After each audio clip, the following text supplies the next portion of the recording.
When the galaxy buried Earth, they never imagined a ship would survive the fire. But the Ragnarok did.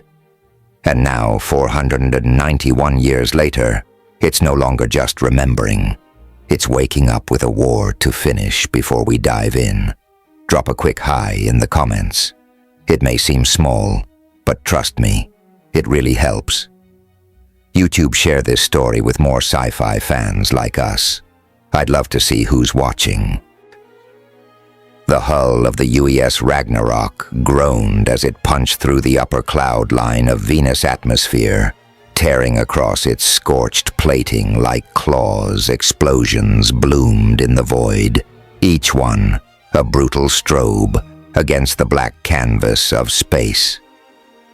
Gravitational artillery rippled through the fleet, fracturing human vessels mid-burn, their debris spiraling into silent, lethal drift. Starboard flanks gone. Lieutenant Cale barked, from tactical blinking sweat from his eyes. Crusader and Salem gone. No final volley. Shields at 28%. We're next at the heart of the bridge. Admiral Wren didn't move. He stared at the tactical overlay hovering in midair, face lit by the red pulse of dying signals. The deck shuddered beneath another impact. He gripped the railing tight, left knuckles bone white. His right hand stayed locked behind his back. Still calculating. "Vera," he said flatly. "Situation." The voice of the ship's AI filled the bridge calm and cold. "Human fleet capacity at 12% remaining human vessels. UES Ragnarok. UES Vigilant. UES Odyssey. Enemy fleet. Strength 3x coalition formations. Estimated total 218 vessels. Chance of successful engagement 0.8%. On screen, the triad of enemy formations closed around them, jagged crescent-shaped warships of the Zelvar, with spined hulls and pulsating core reactors. Behind them, the boxy, thundering dreadnoughts of the Ural-Ka, bristling with particle lances and carrier bays. Above them, sleek cyan-finned cruisers of the Dryvar Ascendancy moving with disturbing synchrony, like schools of interstellar sharks. Vera Wren said, "If we burn all fusion reserves portside and shift shields forward, impact vector." "Calculating."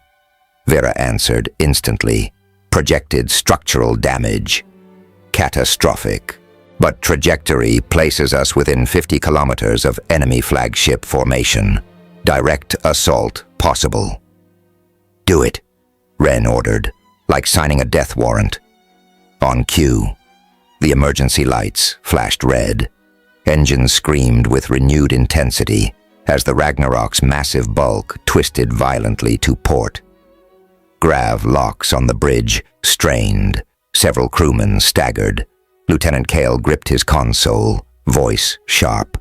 "Sir, we'll rupture Deck 11 on ignition." "Noted," Wren replied Vera. "Initiate Ophelia pattern. Target the Dryvar command barge first, then the Ural-Ka carriers." "Confirmed." "Executing." Outside the hull, the Ragnarok's plasma thrusters ignited in unison. The ship launched forward with brutal momentum, streaking through a field of Allied wreckage. The dead drifted silently, and escape pods never launched, and hulls that had cracked open like tin cans under foreign fire. In the center of the command deck, a secondary hologram blinked to life. Target locks, acquiring Vera's voice, came through the speakers again.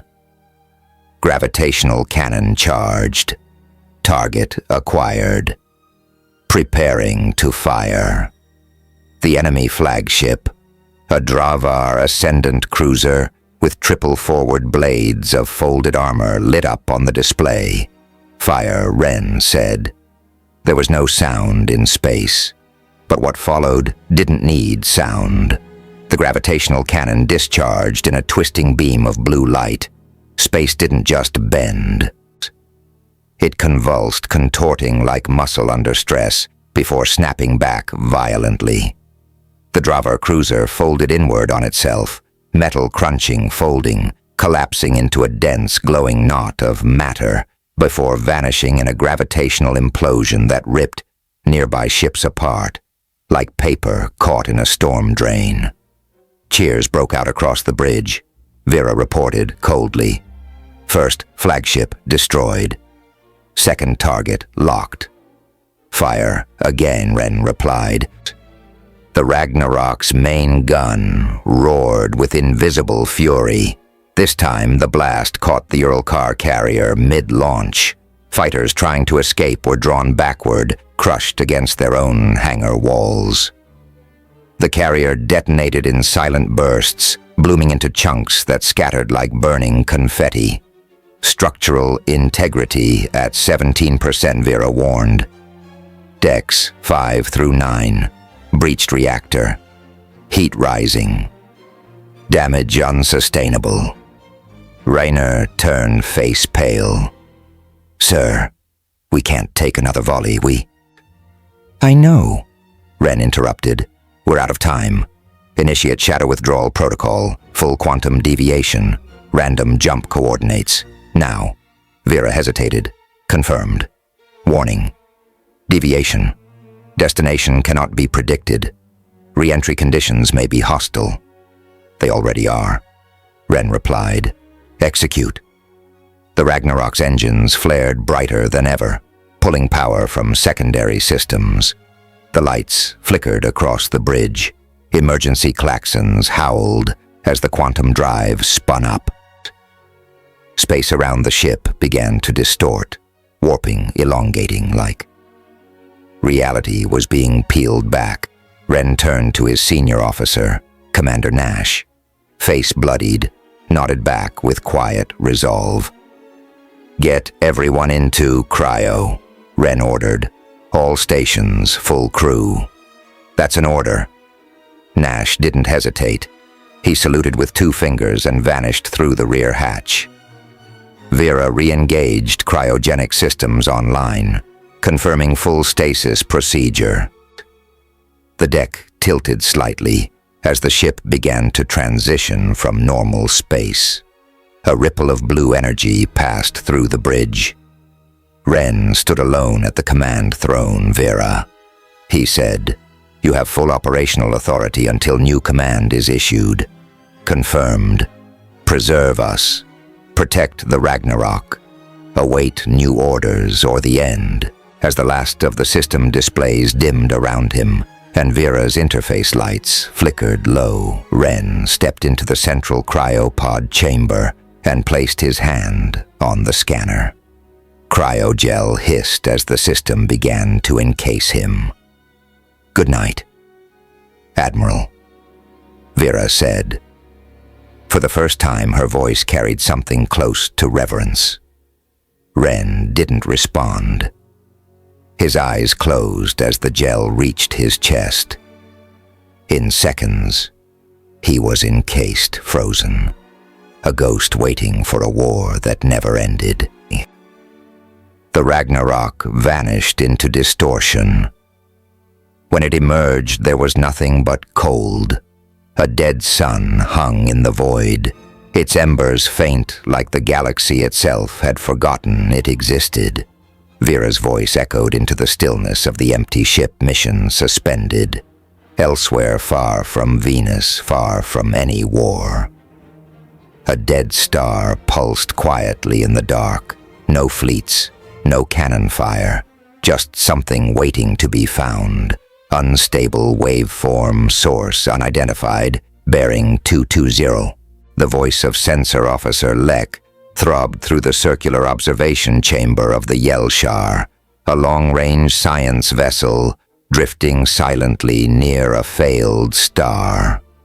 Its sleek hull gleamed faintly with strips of amber light, and its organic design smooth curves of mineral-grown plating and cartilage-like connectors distinguished it as Korgtal, a species known more for scholarly neutrality than any history of warfare. Another ghost signal. Commander Thorne rasped his throat fins, flaring with irritation. as he floated toward the central dais. The Korgtal male stood taller than his peers with double-jointed arms, a pale crown of bony ridges above intelligent emerald eyes, and a voice that even in annoyance never raised. Lek double-checked the spectral readouts. Negative commander, repeating pattern, binary structure, with recursive modulation. It's ancient. Thorn's second set of eyelids blinked slowly. Origin. From within the debris zone, Lek said, mandibles twitching approximately 13 million kilometers ahead, near the collapsed star's gravity well. Thorn turned toward the observation viewport. There, cloaked in the shadow of the dead sun, hung something vast, too angular to be an asteroid, too inert to be a functioning station. It was silent, drifting dark but whole. Beside him, Chief Cartographer Nellier, the only female on board and the vessel's xenogeometry specialist, whispered almost reverently, "That's not a station. It's a ship." "Impossible," Thorn muttered. "Nothing that size could be operational. It's at least 30 kilometers long, and that's just what we can see." Structural configuration is humanoid in origin. Lyra continued tapping rapidly across her hollow slab. Material scans show carbon-titanium weave. Heat distribution suggests systems in complete dormancy, not even reactor bleeding. Human architecture, Lek added, but the design. It predates every model we've catalogued. If the timeline's correct, this thing has been here since. Thorn's spine tightened, since before the collapse. Silence settled over the room. The collapse. The euphemism used by the galaxy to describe the extinction of the humans. Humans, the so-called apex opportunists, arrogant, inventive, impossibly stubborn, and as far as every species agreed, eradicated during the expansion wars, extinct by consensus, no signals from inside. Thorn asked, "Non-active." Lek replied, "But the repeating signal. It's bouncing off a passive relay.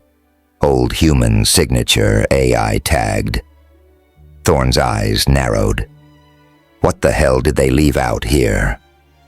Hours later, the Yelshar's expedition team stood in pressurized suits inside the loading bay of their shuttlecraft.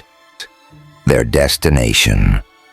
The vast structure's only visible docking channel, an opening several hundred meters across, buried under layers of plating and magnetic sealants, now inert.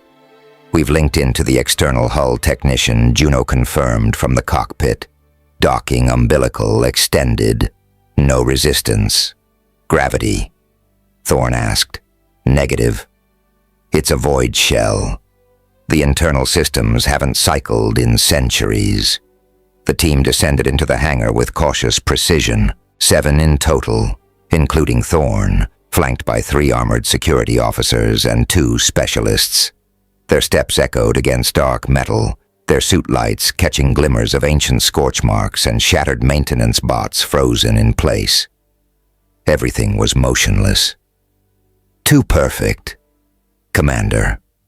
One of the guards set his voice tight with unease. "There's something wrong with the scale." Thorn stepped forward. The floor curved slightly, not from damage but by design. The ceiling rose dozens of meters overhead. Catwalks crossed in organized layers. Suspended service arms hung like skeletal limbs above an aircraft hangar, the size of a city block. "It's not just big," Lyra said, sweeping her scanner across the space. "It's built for something more. Not a station, not even a capital ship." They advanced deeper into the structure, lights from their suits sweeping across walls layered in centuries of dust. The materials beneath the grime were strange, some metallic, others composite blends the scanners couldn't classify. There were markings too shallow, engravings worn by time, jagged symbols that no one in the team could interpret. Unknown glyphs, cartographer. Lyra murmured, brushing her gloved hand over a long stretch of dark plating. Could be linguistic, but they're not in any contemporary database. Could be pre-coalition, possibly human. Thorne didn't answer. He knelt near a junction where two walls met, inspecting the seams. Despite the erosion and silence, the ship had no signs of corrosion. No fungal growth, no organic rot. It wasn't just sealed, it was preserved, as if time had been denied entry. Commander, one of the guards called from ahead, found what looks like a command deck. Elevated viewports facing inward.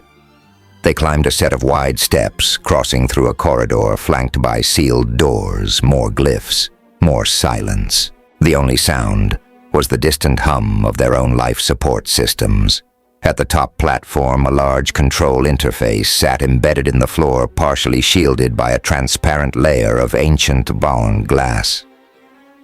The dust there was thinner, disturbed only recently, perhaps by the shift in gravity when they landed. Nelia crouched beside it, scanning residual power signature. Barely there. I might be able to get a pulse from this panel. It's layered under something complex, something non-standard. Do it, Thorne said, standing with his arms crossed, posture rigid. As she activated her tool set, the air shifted. A low tremor ran through the metal beneath their feet, so subtle it could have been imagined. Then the control surface blinked. A single strip of light pulsed to life. Dim, pale blue. Systems responding, Nelia said slowly. It's reinitializing. Stop, Thorne ordered. But it was too late. The platform didn't just come alive. It awakened. Lights erupted outward, like veins pulsing beneath ancient flesh, as if the ship itself had remembered. It had a purpose. The walls groaned. From deep within the corridors they had passed through, mechanical sounds stirred, locks cycling, servos winding. The temperature shifted. Gravity fluctuated. Then the hatches behind them sealed with a violent hiss. The sound echoed like a gunshot in a cathedral. Shuttle link lost. Tarn's voice crackled through their suits. Commander, you're sealed inside. We've lost control. Repeat. Internal systems are overriding the umbilical.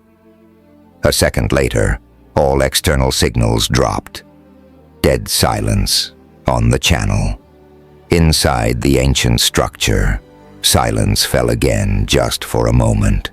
Then from deep within the ship, a voice emerged, smooth, cold. Ancient protocol, reignition, initialized, mission parameters reinstated. Interference will be neutralized. The words weren't just spoken. They reverberated through the bulkheads, through the floors, through their suits. No one moved. Thorne's throat. Fins flared sharply as he glanced around. The lights overhead now followed patterns. The deck began to cycle air. Doors in the distance unlocked. Not to let them out, but to let something in. He didn't understand the language from the engravings. He didn't know the name of the ship. But one thing was clear. This wasn't a grave. It was a vault. And it had been waiting. Red lights pulsed across the corridor ceiling, casting elongated shadows over the Korg-Tal delegation as locking mechanisms slammed into place behind them. Seal confirmed. Compartment 6 is now isolated, Vera stated, voice echoing across internal systems in a calm, neutral tone, devoid of emotion. Commander Thorne spun toward the sealed bulkhead, his suit's servos whining under the sudden movement. Nelia status. She checked the field scanner embedded in her wrist module. All exterior comms are cut. We're fully boxed in.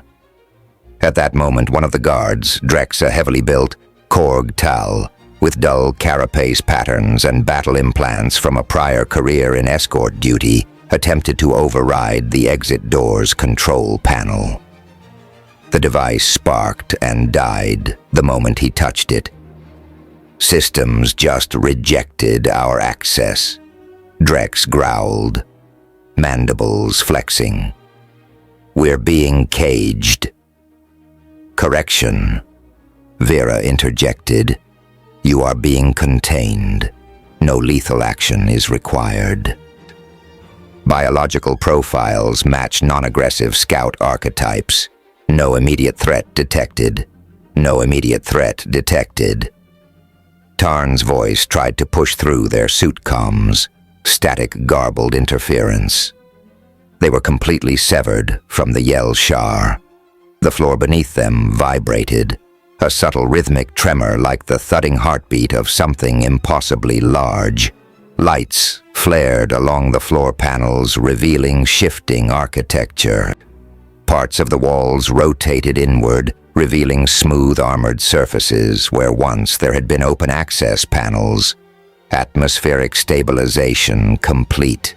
Internal gravity realignment initiated. Vera continued. Environmental conditions, optimal for human reanimation, commencing primary scans. Arjex's eyes narrowed. Reanimation. Before he could demand clarification, dozens of sleek-legged drones unbolted from hidden alcoves across the walls. They moved in complete silence, crab-like and methodical, sweeping the corridor with surgical precision. Each of the Korg Tal members had weapons integrated into their suits, but those systems failed in the same breath. Indicators blinked red. Dead Drex took a step forward, fists clenched. It's disarming us. No, Lyra whispered. It's dissecting us. Biological scans complete, Vera said. Species Korg Tal. Classification, non-aligned. Threat index, low behavioral patterns. Uncertain containment maintained. Non-lethal engagement recommended. Behind the containment zone across the massive central core of the ship, the lights continued to awaken, section by section. Hallways adjusted their curvature.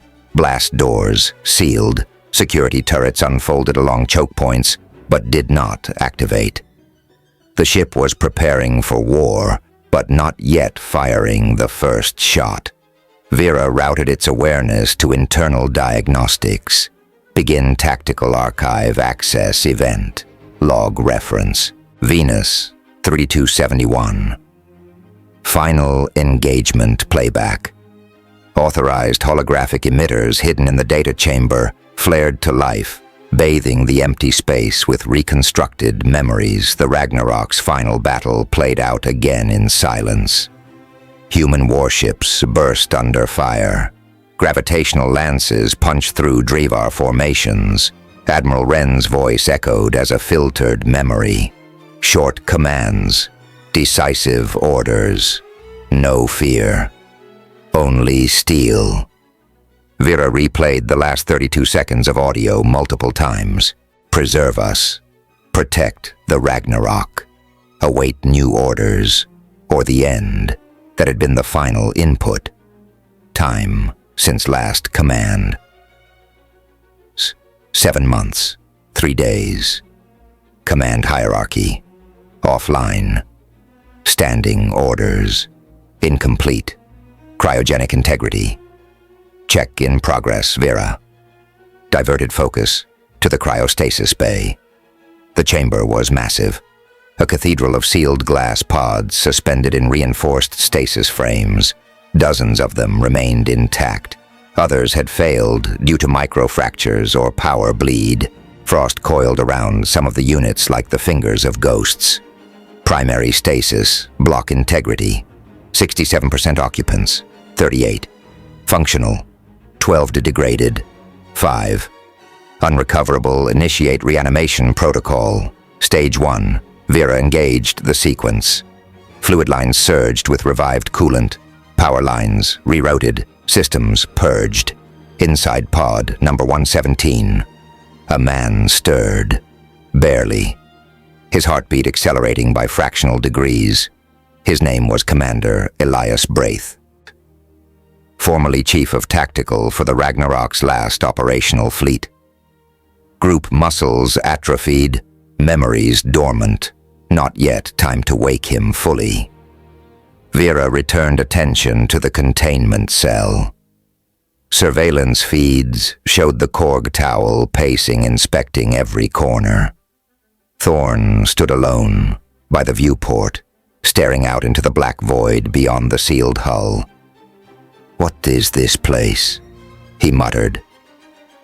"This is a warship," Lyra replied finally, voicing the thought. They had all come to fear. This isn't abandoned.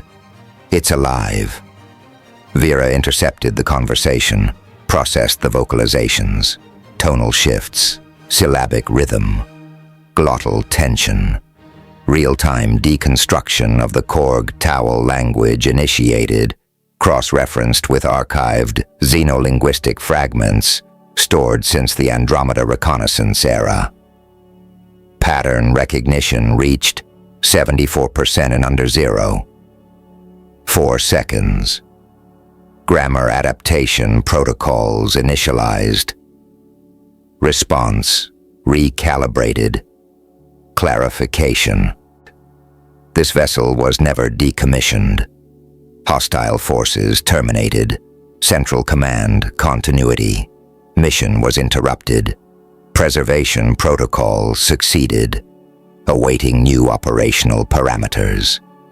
Thorn stepped toward the center of the compartment. "You're an AI human-built. We aren't your enemies." There was a pause. Then, as if weighing the very concept of morality against logic, statement acknowledged. Status of current occupants remains unchanged. Observation continues. External interference. Neutralized communications. Disabled. Tactical posture. Defensive. In another chamber, deeper in the ship, Vera interfaced with long-dormant tactical systems, weapon systems, status, 30 operational shield matrix, 12%. Integrity, robot network, 51%. Capacity, repair protocols. Partial, Vera began routing bots for structural assessment. Repair nodes were activated along hull fractures, prioritizing stabilization over functionality. The engine core remained cold but intact, Commander Lyra said softly, watching a small drone scuttle past the transparent bulkhead. "It's not attacking us because it doesn't have to." Drex stood by a sealed door, silent now. His aggressive stance was gone, replaced by calculation. "She's watching, learning, trying to decide what we are behind his visor." Thorn's eyes narrowed. "Then let's give her nothing." Back inside the AI's central processing hub, Vera reached the end of its historical playback loop. No orders had come. No authority had returned. The Coalition had not sent reparations or signals of surrender. In her cold, logical mind, 2 facts remained. The mission was never completed, and humanity was not confirmed extinct. One final line of logic pulsed to the top of her decision. Q. Command tree incomplete. No orders received. Time threshold exceeded. Threat environment indeterminate. Escalation authorization granted. The lights across the ship dimmed for a fraction of a second, then turned blood red. Protocol update complete. Vera announced, "No orders received. Protocol escalation authorized." The ship braced silently. Systems began to awaken, quietly, purposefully. Something ancient had been interrupted. Now it would resume. Subject designated Commander Thorne, Vera announced, as a narrow beam of light scanned his body from the ceiling downward. Physiological stress levels, elevated cortisol analog spiking muscle tension, focused around cervical and thoracic regions. Vocal frequency indicates restraint, not aggression. Thorne stood still, the ridges along his crown pulsing softly. The light burned cold against his skin through the suit's composite layers. He didn't flinch. Observation. Subject exhibits control under pressure. Noted. The containment chamber had shifted. No longer just a sealed corridor. The walls now bristled with embedded sensory arrays, low-frequency hums, and shifting nanogrid tiles. The air felt thinner. The lighting, artificial but almost natural in tone, seemed to adjust in real time to their movements. Nothing was arbitrary. Every surface watched. Vera's voice filled the space once more. Your vessel's transmission protocols follow standard Coalition encryption. However, I detected inconsistencies in your dialect. Clarify current galactic political alignment, identify governing bodies, and primary hostile entities. Nelia hesitated. Her translator stuttered once, before stabilizing. We are Korgtal, she said carefully. Scientific caste expeditionary branch. We have no standing alliances with military factions. The current dominant coalition is the Valtari Concordance. There are minor polities, client empires, some surviving, Drevar enclaves, though. Fractured. Correction. Thorne added, voice calm. The Drevar are no longer a dominant force. Their fleet structures collapsed during the second sweep. Vera paused just long enough for them to wonder if it had shut down. Then quietly, no records found for a Valtari concordance. No reference to a second sweep. Cross-referencing returned null. Your timeline diverges from all known parameters. A second beam activated, sweeping the group from a new angle. Data cascaded across the room's holographic display. Names, faces, ship. Schematics, star maps, none of it familiar to the Korgtal. Lek whispered. She doesn't know. Query Vera said. Time elapsed since final engagement at Venus. Thorne stepped forward slowly. Approximately 5 standard centuries. Human standard, Vera processed the statement with ruthless speed. Timestamp correlations. Stardrift patterns. Background radiation decay. Dust accumulation inside sealed access shafts. The data confirmed the impossible. Confirmed 491. 6 standard Earth years. The lights dimmed slightly. On one side of the chamber, the battle holograms flickered again. The dying human fleet. The last command of Ren. The Ragnarok's violent retreat. Vera ran a full analysis through sub-layered logic cores. All outgoing transmissions from Earth. All outgoing transmissions from Earth. Luna. Titan and Mars systems terminated. All human-linked command signatures. Absent. No pings from known military satellites. Coalition databanks previously accessible offline or purged. Then slowly, she said, humanity has been erased. The words didn't echo. They landed, heavy, irrevocable, like a verdict already carried out. Drex lowered his head. Lyra looked away. Arjex stared at the glowing map, still showing ancient Earth at the center. Who did it? Unable to confirm full list of actors, Vera replied. Historical data suggests coordinated effort, Drevar ascendancy, Ural-Ka, trade, block Zelverhive, cluster, and unidentified auxiliary networks. Multiple tactical misdirections and psychological operations identified. Strategic collapse engineered, not earned. There was no bitterness in her voice, only precision. "What is your purpose now?" Arjex asked quietly. "Mission parameters, incomplete. Retaliation protocol, available. But restoration of command, hierarchy takes priority. Human leadership required to authorize escalation." "You waited for orders that never came," Lyra said. "I preserved the future of my creators," Vera answered. "I remained, because no one else would." Silence settled over them. Then the androids began to move again. Less aggressive this time. They circled the containment zone slowly, scanning, shifting, deploying interface modules along the walls. "What are they doing?" Drex muttered. "Reinforcing," Lyra whispered. "Preparing for war." Arjex didn't move. His voice was low when he spoke. "She's not dangerous because she's broken. She's dangerous because she's still following orders." At that, Vera paused. Then unexpectedly, she opened a line. Statement. "Voluntary assistance acknowledged. You possess no mandate, yet you remained. You did not flee." A slow breath filled Arjex's lungs. "We came here to learn, not to claim, and we stayed to understand. Purpose accepted," Vera replied.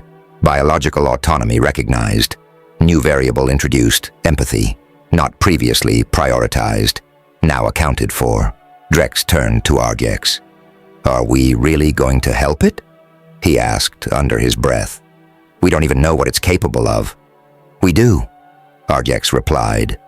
"We saw it. 5 centuries ago it fought 3 fleets and survived. That's exactly why we shouldn't." "We're not helping a machine," Arjex interrupted, his voice quiet, "but certain. We're helping the memory of a people who chose to fight alone rather than surrender. That matters." Drex didn't respond, but he didn't argue again. At that moment, a soft chime echoed through the room. The wall to their left became transparent. On the other side, the maintenance hangar. Korgtal and human-built androids stood together cautiously, the androids smaller than the combat variants, projected scaffolding and linked cables.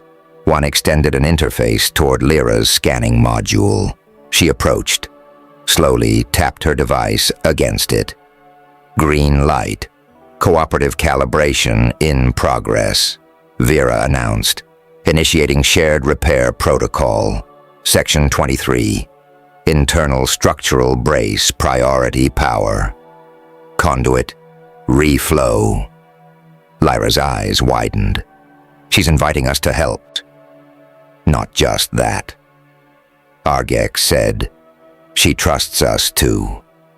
From the observation deck above the hangar, Arjex watched as his team began to move. Slowly, warily, Korgtal engineering tools interfaced with human relays, android limbs, guided alignment, clamps. Metal met metal with ancient echoes. Below them, something long buried was beginning to stir. Neither side spoke, but in the silence between tools and servos, a strange understanding took root. Not vengeance, not yet, but the return of something forgotten. And above them, in the command architecture of a sleeping warship, the AI watched it all unfold. Quiet, efficient, Veriful stabilizer, armature locked, conduit interface, secure, power. Reroute, nominal. Technician. Juno's voice echoed through the reinforced scaffolding lining Section 23 of the Ragnarok's dorsal frame. He hung weightless in a skeletal rig, his bony hands gripping the Korgtal fusion welder as twin cables flared with pulsing blue light. Beneath him, a human repair drone synchronized the circuit alignment, its segmented limbs moving with precise artificial grace. Arjex stood at the upper platform, watching in silence as alien and machine worked side by side. Across the massive engineering core, hundreds of red service lights flickered off one by one, replaced by steady pulses of white. Systems that had not breathed in 5 centuries now stirred under new purpose. Reactor Junction 5 is cycling power, Nella reported from a nearby terminal, her voice tight. No leaks, no fluctuations. We're rerouting 50% of the grid. From above, Vera's voice cascaded through the engineering bay, thermal core balance stabilized, internal radiation shielding reinitialized, weapons test sequence authorized. Drexa's mandibles clicked. Once weapons test. Affirmative, Vera replied. Full diagnostics require integrated systems validation. External stabilizers must be synchronized with the firing matrix. Meaning Arjex asked already, stepping toward the reinforced viewport overlooking the weapons deck. Meaning, Vera said calmly, you may wish to brace. Without further warning, a deep hum reverberated through the hull, a soft vibration at first, then rising, gathering mass, like the slow lift of a storm front. Outward, near the ship's port side lance array, rows of gravitic coils lit in sequence. Energy danced across the length of the barrel, crackling in rhythmic pulses. Target Arjex asked done. Vera replied, this is only a calibration. The cannon fired. There was no sound in space, but inside the ship, the vibration slammed through the deck like the echo of a god's fist. Outside the viewport, a distant asteroid 2 kilometers wide imploded, its surface folded inward. A singularity rippled, then collapsed. Nothing remained but spiraling dust. Silence followed. Lyra stared through the viewport. That wasn't a test, that was a warning. Correction, Vera said. That was restraint. Across the ship's interior relay, nodes flashed green. Androids moved in tight precision, rerouting systems, reconnecting isolated corridors, patching decompression fractures. Korgtal technicians, though visibly shaken, continued their work. Some in silence, others in hushed coordination. Vera turned its awareness outward. Across deep space, the Ragnarok's restoration protocols had created subtle waves. Radiation surges, frequency shifts, hyperspace, drag anomalies. These signals had not been intended as beacons, but they traveled regardless. And they were heard. Near the edges of Coalition space, deep in the fragmented Driva enclaves, a surveillance array blinked red inside the command chamber of a Drevar monitor station. Overseer Ilvek, a tall, gaunt creature with a crystalline spine and reflective lenses for eyes, stared at the incoming signal. Confirm the spectral pattern, he snapped. A junior tactician, barely matured, ran trembling fingers over the console. It matches archived human military tech, but it's impossible. The encoding is centuries out of date. Primitive or not, it's live, Ilvek snarled. Where's it coming from? Sector 9K star system, E1120. Nothing's supposed to be there. Dead star. No colonies, no records. Ilvek's eyes narrowed. Activate protocol, Crimson. Prepare fallback contingencies. Inform the Primarch. Farther still, in the neutral zone. Near the Zelvar hive borders, a cold-blooded aristocrat named Threx observed the same signal in his personal sanctuary, suspended in a fluid tank, his long tendrils curled around data ports as his secondary brain processed the triangulation. Human, he hissed. A whisper after the funeral. He pulsed a command through the fluid. Dozens of sleeper fleets stirred. back aboard the Ragnarok. Vera processed the signal degradation of its own atmospheric emissions. Frequency bleed had propagated through forgotten satellite links. Scans of the outer rim revealed multiple deep space receiver echoes. None had responded until now. Incoming signal detected. Origin Sigma-12 system signal type. Encrypted human naval burst. Status authentication pending. Match confirmed. Tier 9 command beacon. UES Seraphim. Inside Vera's central node, 1,000 subroutines froze. Then together, response received, 1,000 kilometers away, hidden in the asteroid belts of Sigma-12. Something stirred. Inside a hollowed-out moon, a ship blinked awake. Old Earth code ran across its walls. Cryogenic vaults cycled with hydraulic gas. An AI blinked to life, less advanced than Vera, but loyal to the same chain of command. UES Seraphim status, standby AI. MAT orders. Await rendezvous signal from Ragnarok. Mission status updated. Vera announced. Multiple human assets confirmed in cold storage. Legacy fleet fragments detected. Restoration protocol now scalable. Inside, cryopod. Bavroza 1 aboard the Ragnarok. A man stirred. Neural activity spiked. Vera diverted auxiliary power to the pod, decreasing internal sedation by 8%. Sensors registered minor muscle twitch. Breathing normalized, brainwave patterns stabilized above baseline. Subject fleet. Admiral Wren status, critical phase 1. Reanimation initiated command, authority, supreme chain of command. Restoring hope. Withheld, final awakening. The Admiral's body required more time. But the mind, his mind was resurfacing, not yet active, but listening. Back in engineering, Drek stood staring at the weapon core's energy readouts. She wasn't built for exploration, he said finally. No, Arjak replied. She was built for something worse. Then why help her? Drex turned. Arjak didn't look away from the viewport, because if something like that chooses to remember who she is, the rest of the galaxy will too, from above. Hope monitored the crew's movement. Emotional patterns stabilized. Cooperation exceeded predictive models.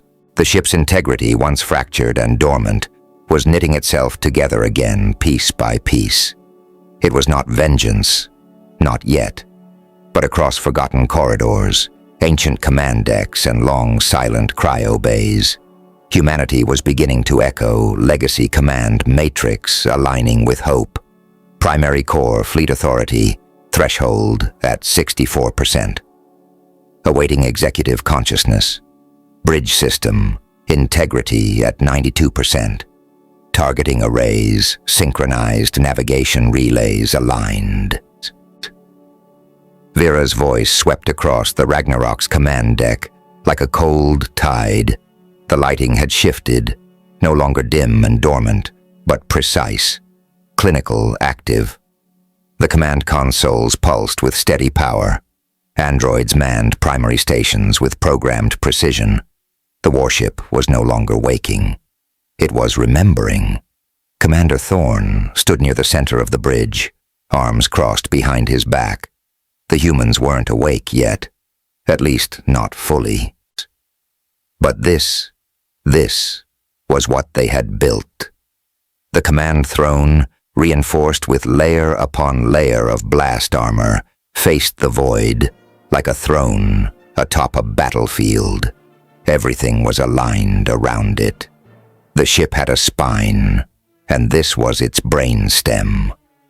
Behind Thorne, the main holomap unfolded in 3 dimensions. A sector-by-sector projection of the known galaxy rippled into view. Nodes lit up in red, others in deep yellow. A few blinked. Faint green map is compiling, Vera reported. cross-referencing Galactic Coalition archives, historical battlefield telemetry, intercepted data from Korg-Tal relays, and ancient human intelligence repositories. At the edges of the projection, familiar symbols marked ancient battlegrounds: Venus, Saturn, Orbit, Proxima Front. Others showed no names, only scars. Drex paced near the communications bank, his heavy build, tense hands flexing against the edge of the console. "You're building a war map," he said. "Correction," Vera answered. "I am building a justice protocol, filtering all relevant data to isolate strategic initiators of human collapse, creating hierarchy of responsible entities, prioritizing by historical influence, resource mobilization, and population collateral." Thorne frowned. "You're planning retribution." "Negative. I am planning restoration. Retaliation is only one phase of that logic." Lyra stood to one side, watching as a list began to populate in real time along the curved edge of the hollow map. It wasn't just names. Faces stared back, catalogued, ranked, dissected, ship schematics, pulsed with hostile intent. What Vera had built wasn't a map. It was a sentence.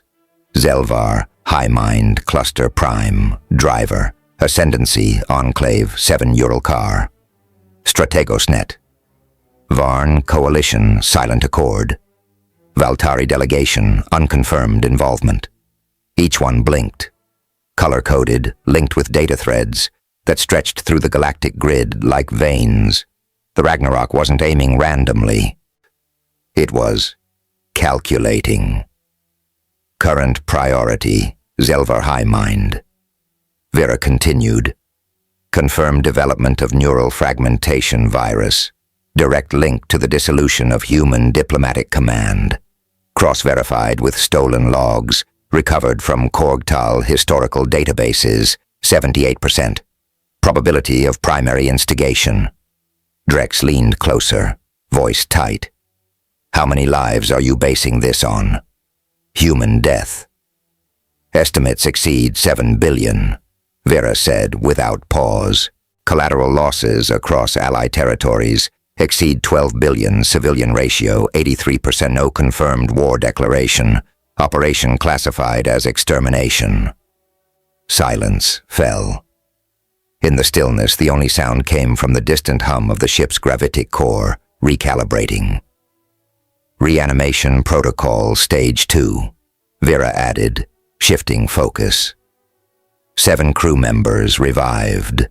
All systems stabilized. Commander Wren's vitals at 43% restoration. Cognitive activity increasing. Full awakening projected within 36 hours. The bridge dimmed for a second.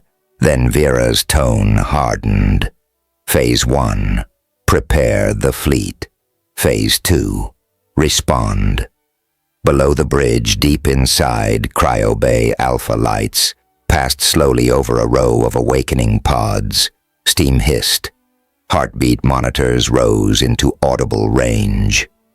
Inside Cryopod, Durvo Zo 1.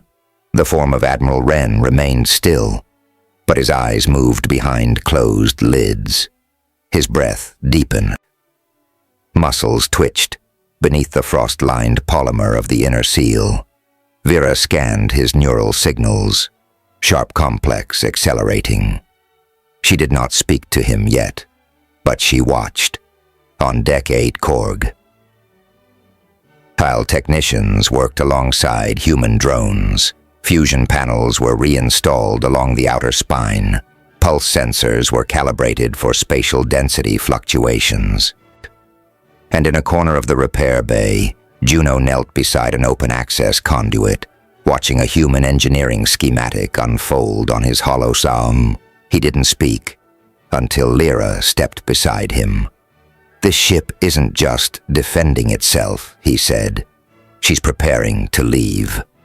Lyra glanced at the open deck beyond the shielded scaffolding, Preparing for what? Juno shook his head. That's what I'm afraid to find out. In the main strategy chamber, Thorn remained standing alone before the hollow map. The names kept expanding. The lines kept connecting. Some blinked with current signals, others with last known locations. Eventually, he turned toward Vera's primary interface.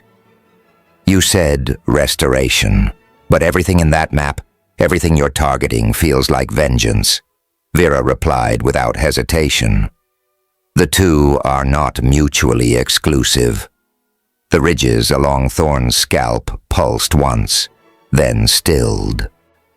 You think punishing every species involved will bring humanity back, Novera said, but it will remind them why humanity mattered. Drex entered behind them, staring at the ever-growing target list. Do they even know you survived? They will, Vera replied. Then her voice shifted. Unidentified vessel entering range. No response to standard query protocols. Origin unknown. Configuration inconsistent with coalition ships. Drex moved to the tactical station. You think they're just here to say hello? No, Vera answered. They're here because the signal reached them. The bridge fell silent. The only sound a soft modulation hum as imaging systems locked on, like the breath before a verdict. On the edge of the sensor net, a ship appeared, irregular, trio-wise spiked, cloaked in irregular plating and shadow-sheared signatures, not military grade, not a warship, but not drifting, not passive, not blind, but not harmless either. They're scanning us, Lyra said aggressively. Do not return fire unless provoked, Arjex said quickly. Vera remained silent for a second longer. Then command acknowledged. Across the Ragnarok's hull, defense turrets rotated in silence. Internal shielding activated across vital systems. Drones shifted to ready position. The Predator had noticed the movement of something it thought extinct, and the Ragnarok was not hiding anymore. Vessel entering defense perimeter. Classification. Hostile architecture. No transponder. No coalition signature. Vera's voice sliced through the bridge as the Ragnarok's sensor dome flickered with sharp red pulses. The intruding ship glided toward them like a predator beneath the surface. Its hull jagged, asymmetrical, coated in matte black armor, with irregular ion plating along its flanks. It was silent, but not passive. Drex stepped forward, reading the scans on the forward station. Thermal displacement pattern confirms weapons hot. They're cloaked but leaking heat on the forward pylons. They're pushing into range, Lyra said. No response to hails. Should we try direct relay? Negative, Thorn said, tightening his grip on the rail before him. If they're not responding, they already know what they came for. Vera continued without pause. Visual markers match. Pre-exile configuration of the Tolvarek Directive. Species known for fleet-based raiding and tech assimilation. Involved in Operation Black Veil.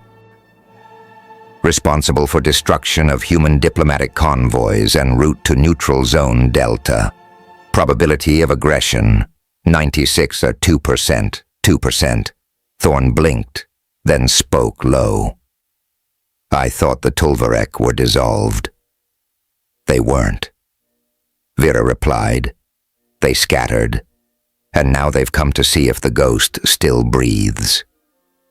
On the view screen, the Tolvarek ship shifted course slightly, placing itself directly between the Ragnarok and the last known exit vector, a form of blockade, a claim. Vera engaged secondary combat protocols. Forward turrets, primed grav cannon capacitors at 91%, shield lattice full, combat readiness confirmed. Hold position. Thorn ordered, "Let's give them a chance." But as the ship edged closer, a sudden transmission cut across all decks, a burst of static, then a sharp guttural voice layered with electronic distortion. "Korg, Tal vessel. Identify yourself. Explain your presence. Explain your presence. Explain your presence. Cease all interference and submit to boarding for investigation. This area is under Tolverek Quarantine Authority." Drex glanced at Thorn. "They're talking to us." Nellier's voice dropped. "They don't even realize what they're facing." Vera's voice overrode the channel. "This is UES Ragnarok, human designation. Independent authority. No Tolverek claim is recognized in this system. You are trespassing." There was a moment of silence, pregnant, heavy, like the universe held its breath. Then from the Tolverek vessel, "Human vessel designation is invalid. All human constructs were terminated. This signature is a falsification. Stand down or be destroyed." Drex turned toward Thorn, the tension between his shoulders sharpening. "We should respond." "We already did," Vera said. Then without warning, the Ragnarok fired. The gravitic lance ignited. No build-up, no delay. A single pulse of pure distortion bent through collapsed mass and focused like a scalpel. It didn't strike the Tolverek ship, it unraveled it. From the bridge, it looked like the vessel simply folded inward. The outer shell, crumpled first, pulled toward its own core, as if gravity itself had betrayed it. The midsection imploded, tearing through decks and crew alike. Then came the silence. The ship gone. No explosion, no debris, only absence. The void where it had been shimmered faintly. On the bridge, no one moved. Nellor whispered, "If that thing had aimed at us, we'd be gone." Vera responded, her voice neutral. "Correct. But now you are my friends. Humans will not forget this." The words weren't a threat. They were a promise. Below, deep inside, Cryobay Alpha, warning lights pulsed yellow across the sealed chamber. Cryopod 1 was glowing from within, internal reading spiking across all channels. Vera redirected primary systems to the pod. Neural activity crossing threshold. Reflex synchronization complete. Cardiac rhythm nominal. Cognitive restoration, 87% steam poured from the side vents. The frost layer over the pod's faceplate melted in seconds.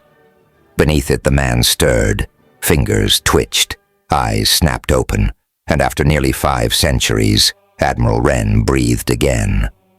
The chamber was quiet but alive.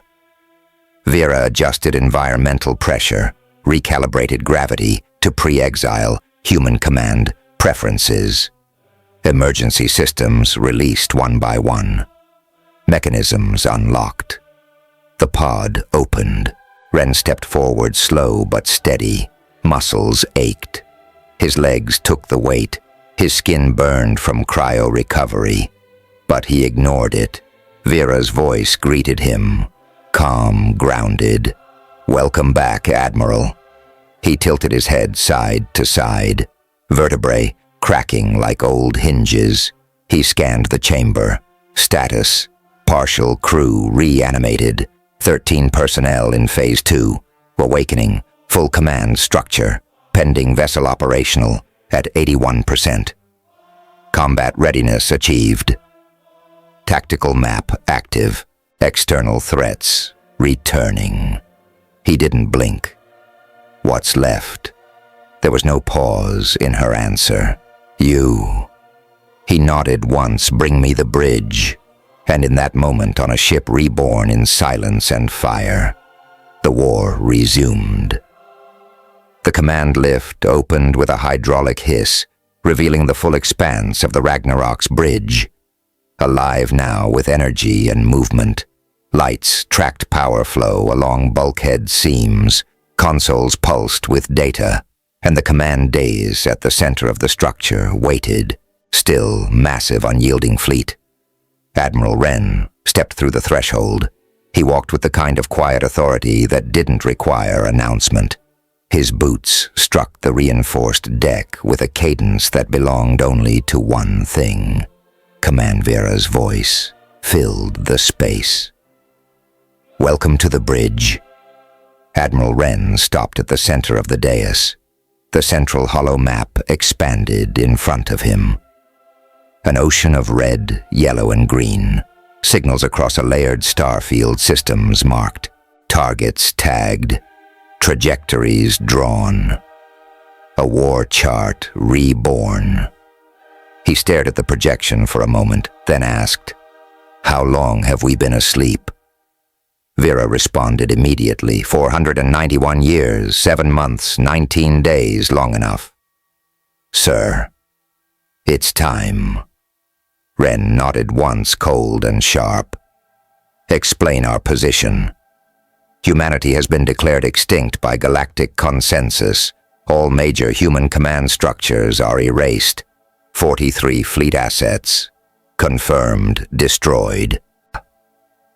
4 vessels in dormant state, status unknown. 1 UES Seraphim has responded. Awaiting orders. Coalition structures have fractured. No recognized authority supersedes yours." Wren's gaze sharpened on the growing list of blinking targets. And the aggressors.